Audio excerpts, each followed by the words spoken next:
Welcome to the Clinical Podcast Series brought to you by the American Academy of Optometry Foundation.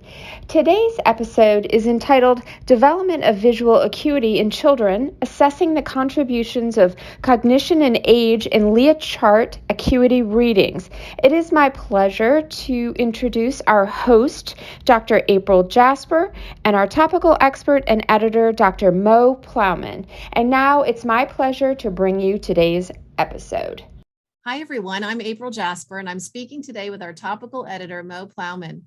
Mo completed her OD training at the Southern California College of Optometry and is currently finishing up her PhD training at the Ohio State University. She is also a fellow of the American Academy of Optometry.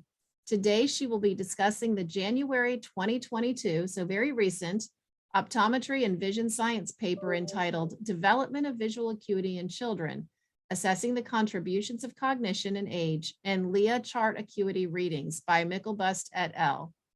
Wow, that's a lot, but I love it. So Mo, tell us, what were the authors looking at in this study?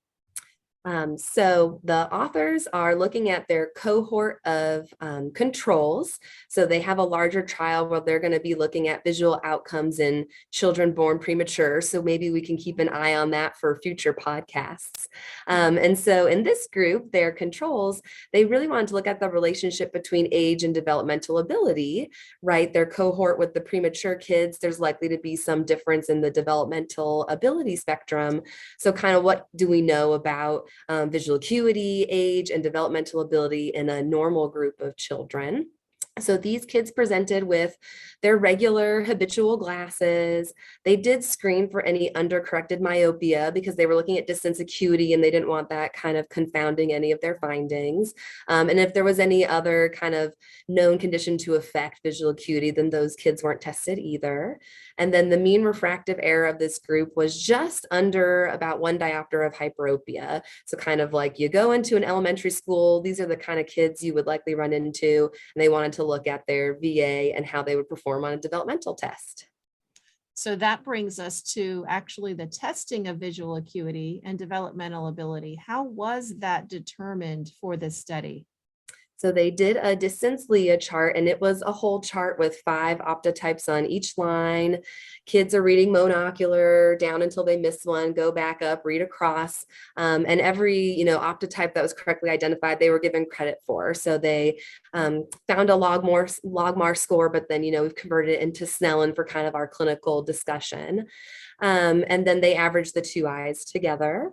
And then for the developmental ability, this was a test I hadn't heard of before, but when I was looking it up, it sounds like it's used a lot in this kind of study work. So it's the Ravens colored progressive matrices. It's a nonverbal assessment of developmental ability. And from my understanding, the kids looking at different pictures and finding what's the piece that's missing and identifying patterns. And then it's, scored and has norms, though the authors use just the raw score to kind of have that continuous spectrum of, if a 5-year-old's doing really well or a 10-year-old's doing poorly, we could just look at them all on the same scale.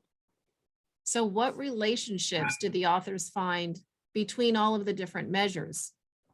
So they found a strong relationship between age and visual acuity. Finer visual acuity was measured in older kids. They also found a strong relationship between age and developmental ability. So the better you score on the developmental tests, the finer acuity you also measured. So then, of course, we have lots of things that are related to each other. There's always a question, is something causing one or the other? Is there some other external factor?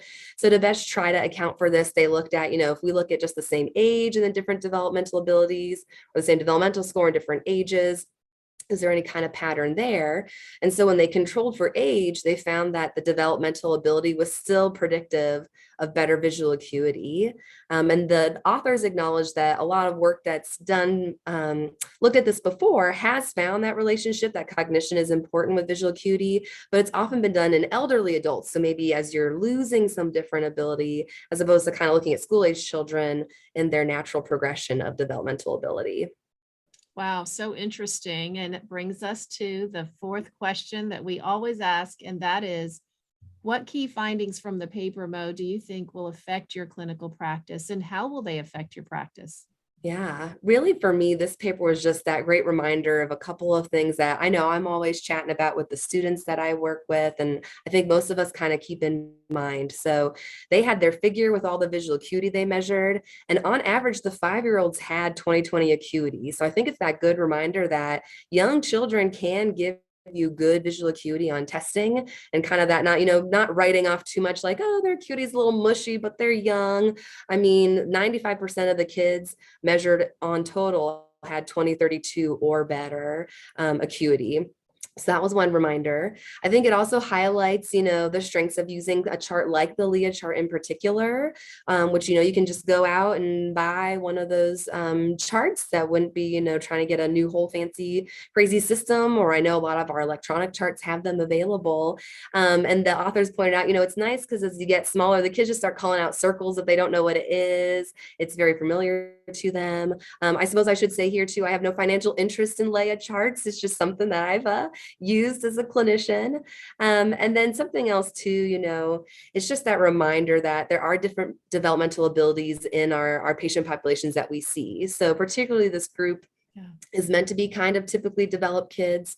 So we don't have, the findings from this group on how developmental disability may impact some of your acuity testing, but just that, starting with sophisticated tests, knowing that developmental ability could affect impact performance, and then kind of just with different tests as needed.